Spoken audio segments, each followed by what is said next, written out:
One thing I was struck by in your remarks is you raised one of my favorite topics, which is energy. And I think that how energy and how we're going to fuel the future has become a national security issue is something we might not have talked about 20 years ago, but with the extraordinary demands on energy and requirements for energy to fuel modern life and to fuel modern warfare, I think we're just sort of beginning to focus on that. In the early days of the invasion of Ukraine, a gentleman that's sometimes in the news here in Washington, Senator Manchin, referred to the Ukraine war as an energy war, which it largely is. And I know in the summit in Vilnius last summer, where they have a NATO energy center, that this issue came up. As we move into this new phase and we have these new requirements, given the United States' new role as one of the world's great energy producers, given how increased United States natural gas exports have been able to support Europe during the war, how do you see energy factoring into NATO strategy going forward? So energy and security is closely linked. The war in Ukraine demonstrated how vulnerable we are if we are too dependent on a commodity from an authoritarian power. And this has been clearly communicated from the United States. And I remember, for instance, then President Trump at different NATO summits clearly saying that we should not be dependent on Russian gas. While the challenge was that many Europeans said that, well, whether we buy gas from Europe or not is a commercial issue. It's not a political issue. But the reality is that to be so dependent on gas from Russia is it's a political issue. It's about our security. All European allies understand that now. Because actually some months before the invasion of Ukraine, Russia started to use gas as a tool, as a weapon, the weaponized energy, to coerce NATO allies to not support Ukraine. Then luckily allies, European allies decided to support Ukraine, but they paid a high price because the gas supplies from Russia was cut off. The good news is that since then, European allies have been able to divert their supplies from, not least from the United States, LNG, but also from the Middle East, liquefied natural gas, but also from Norway and some other countries that are now supplying more natural gas and energy to Europe. So, in short, energy is about security. We need to prevent any dependencies. One of the challenges we see is that some of those new energies, which I think actually have an important role to play, like solar, the challenge is that a lot of the materials we need for the solar panels are coming from China. So, of course, we should not replace one over-dependency on Russia with another on China. So we need to find ways to also not go into the same trap once again. No, that's a critical issue, and one of our key projects this year in the Davis Institute is a project called Chinese Handcuffs, which is on precisely that topic.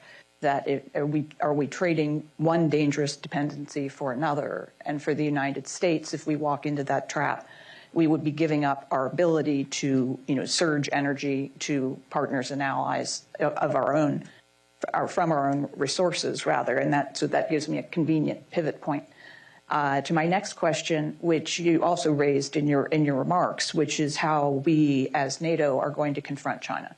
That this is becoming clear. It is the generational challenge we will face.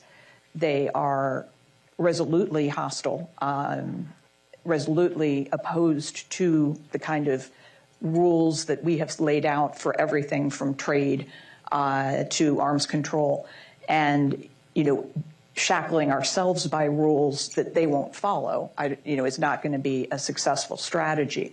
So even as we have to continue to confront Russia, and as you pointed out, in many ways the Russian and Chinese problem sets are morphing into one, how can NATO become more flexible into the Pacific? And do you see an opportunity to either create a sister alliance amongst the Pacific nations you mentioned, or how could we increase cooperation with them? This is extremely important because China is obviously the most challenging challenge we face. It's the biggest long-term challenge NATO allies faces, and therefore we need to address it. For decades, NATO didn't address China at all.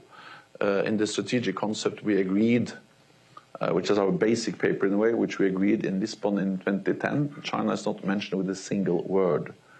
Then in 2019 we started, and over the last years NATO has really put China on the agenda because allies now fully recognize that China is about our security. Again, the US has been showing leadership on this issue within the alliance. NATO will remain a regional alliance of North America and Europe. NATO will not become a global alliance. But the North Atlantic region, North America and Europe, we face global threats and challenges, and we have to address them. That's nothing new. Cyber is global, space is global, and terrorism is global. But of course, we also, as North America and Europe, we face the challenge that Russia represents.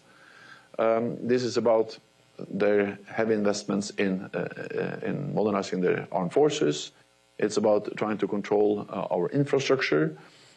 This is, in a way, China coming closer to us. We see them in Africa, we see them in the Arctic, we see them trying to control our critical infrastructure. We had a very important discussion in Europe about 5G. In the beginning, again, many allies said this is a commercial issue. We said, no, 5G is, yes, it's partly commercial, but it's also about our security. And actually, allies realized and saw the danger of being too dependent on Chinese supplies of 5G networks. Then, just to highlight what you also said, the idea to distinguish the challenge from Russia and the challenge from China is one way empty, or there's no meaning in that, because China and Russia are more and more aligned. What happens in Ukraine matters for Asia, and what happens in Asia will matters for Europe.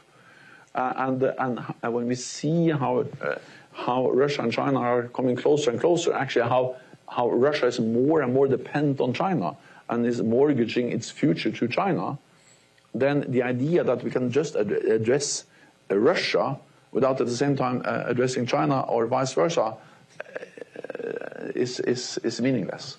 So we don't have the luxury of saying, no, we will only talk about China or only talk about Russia. This is one part of the same challenge. They are partners without any limits, and therefore we think it is many things we need to invest now in defense and defense. We need to invest in technology. We need to work on resilience of critical infrastructure. All of this is relevant to address the challenge from China, and NATO allies are doing that. But we also need to work more closely with those Asia-Pacific partners. I think there's a great potential for actually doing more, but this is an ongoing discussion within allies. Again, we will not become a global alliance, but we need to work with the global partners like the Asia-Pacific.